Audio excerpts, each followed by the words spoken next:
Bismillah, assalamualaikum warahmatullahi wabarakatuh. Alhamdulillah, wassalatu wassalamu ala rasulillah wa ala alihi wa sahbihi wa man walah, amma ba'd. Pemirsa Yufid TV yang saya cintai karena Allah tabaraka wa ta'ala, apapun yang hendak dikerjakan oleh seorang hamba, hendaknya didasari atas dasar ilmu. Hendaknya didasari atas dasar ilmu. Sebagaimana Al-Imam Al-Bukhari mensinyalir dalam kitabnya tentang, beliau meletakkan sebuah bab al-ilmu qabla al-qawli wal amal. Bab tentang ilmu dulu sebelum berucap dan sebelum beramal. Maka apapun yang kita cita-citakan, apapun yang kita ingin kerjakan ya dan lalui dan seterusnya harus didasari atas dasar ilmu. Kita ingin dunia, harus pakai ilmu, harus memiliki ilmu, ya. Makanya ketika Umar bin Khattab radhiyallahu taala anhu ya berkata ketika beliau masuk di pasar dan mengatakan la yabi' fi suqinna illa alim, tidak boleh berjualan di pasar kami ini kecuali orang yang punya ilmu. Ini menunjukkan hatta dalam masalah dunia hendaknya kita juga mengetahui ilmunya, bagaimana tinjauan syar'i dan seterusnya. Begitu juga buat orang yang menginginkan akhirat, maka dia juga harus ya dengan ilmu.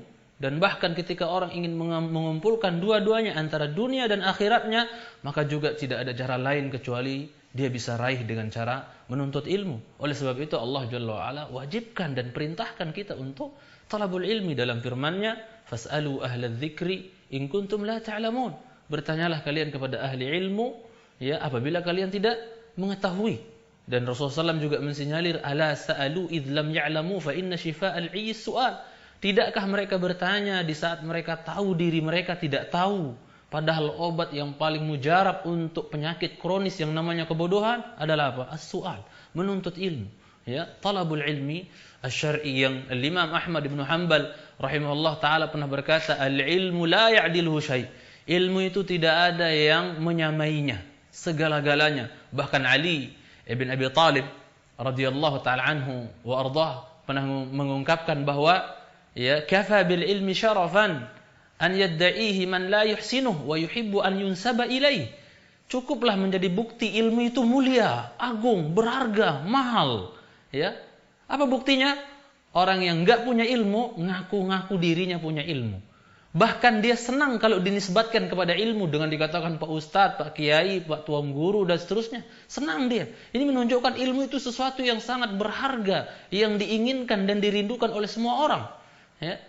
Dan sebaliknya waliyadzubillah wa kafa bil jahli dhamma, cukuplah menjadi bukti kebodohan itu jelek. Bodoh dalam segala hal, ya.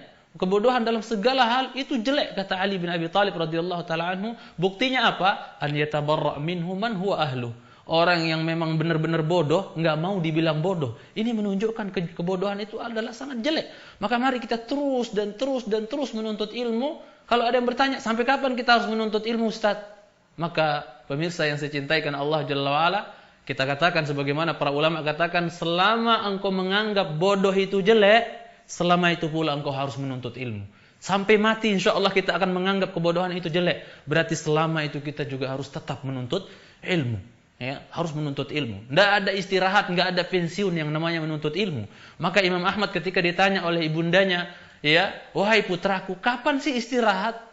Belajar menulis. Kapan istirahat, nak? Maka Imam Ahmad menjawab mamanya dengan mengatakan apa? Ya ummah, fa innahu la rahata li illa indama adau qadamayya fil jannah.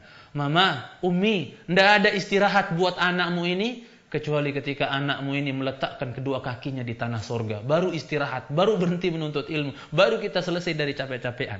Makanya pemirsa yang saya cintai karena Allah Jalla wa'ala, kalau kita melihat dari perjalanan salaf dalam menuntut ilmu luar biasa. Semangat mereka luar biasa yang mudah-mudahan saya harapkan bisa menjadi motivasi buat saya dan kita semua.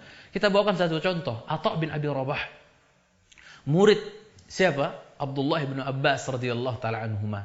Atha bin Abi Rabah pernah berkata, 30 sanah ma kharaja firashi minal haram.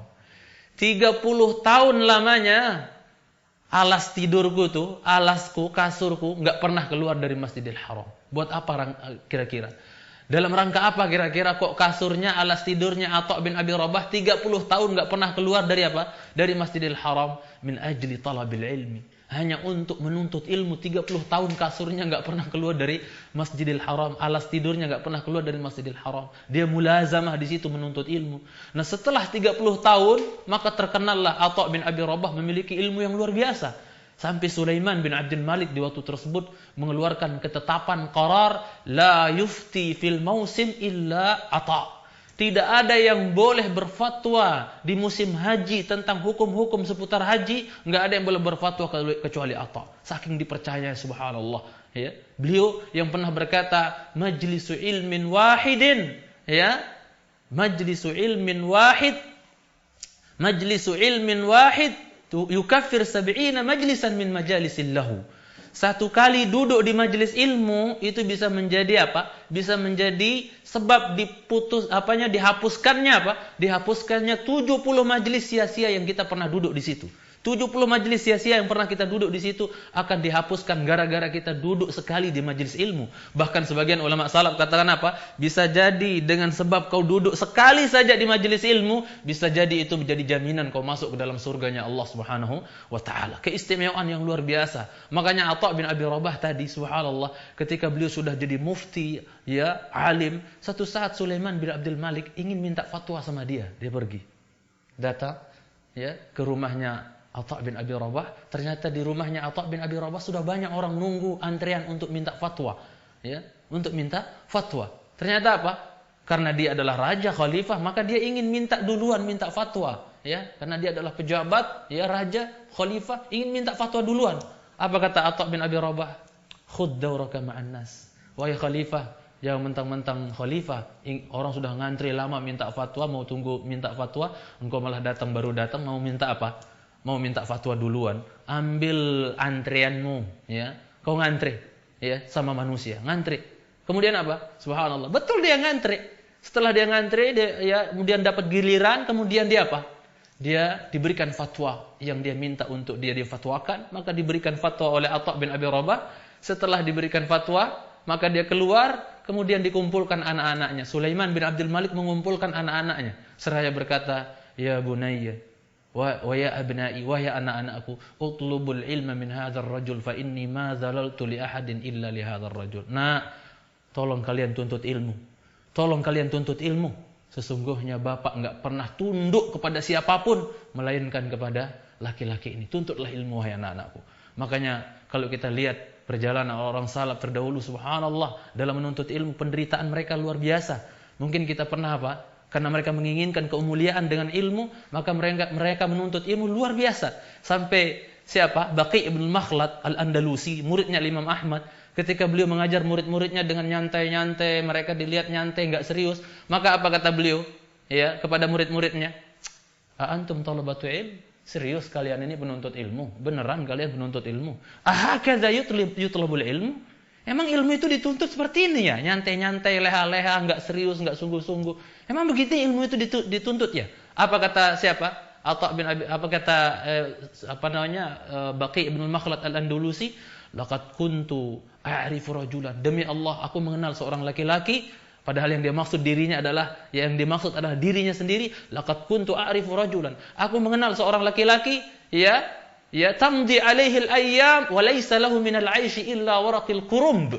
Ya, berlalu bagi dia hari demi hari demi hari, tidak ada makanan buat dia kecuali sisa-sisa kulit kol yang dibuang oleh manusia di jalanan. Subhanallah. Saking menderitanya mereka dalam perjalanan menuntut ilmu demi meraih warisan Nabi sallallahu alaihi wasallam, rela mereka makan dari sisa-sisa kulit kol yang dibuang orang di jalan. Subhanallah. Ya, wa ba'a ghaira marratin sarawilahu, ya, liyashtariya bihal kaghir, dan dia jual celananya tidak sekali dua kali, sering dia jual celananya. Buat apa? Buat dia beli jenis cake zaman dulu untuk mengganjal perut dalam perjalanan menuntut ilmu. Kita tahu Imam Bukhari sampai makan rumput, subhanallah. Kita tahu teman-teman sejawat Imam Bukhari enggak ada kontrakan, enggak ada kosan kayak sekarang, subhanallah. Maka apa? Mereka banyak tidur di pinggir jalan. Kalau ada orang bilang, kalau ada orang tidur pinggir jalan, dikatakan kalau dia bukan penuntut ilmu hadis, maka dia adalah apa? Seorang, yaitu seorang orang gila. Kalau bukan orang gila, maka dia adalah penuntut ilmu hadis. Itu penderitaan mereka yang mudah-mudahan apa yang saya sampaikan singkat ini bisa menjadi pelajaran buat kita dan semakin menggenjot himmah dan ghirah kita, semangat kita dalam menuntut ilmu. Karena memang kata Ibnu Jauzi, al-ilmu wal amalu tau'aman. Ilmu dan amal itu ibarat dua bayi kembar. Ummuhuma ulul himmah. Ibu dari keduanya adalah semangat yang membara, semangat yang tinggi. Mari kita coba untuk kita bersemangat menuntut ilmu. Mudah-mudahan Allah Jalla wa'ala menambah ilmu kita agar kita menyembah Allah betul-betul di atas dasar ilmu. Ini saja yang bisa saya sampaikan. Aku qouli hadza wa sallallahu ala Muhammad wa ala alihi washabbihi wa barik wa sallim. Wa akhiru da'wana anil hamdulillahi rabbil alamin. Assalamualaikum warahmatullahi wabarakatuh.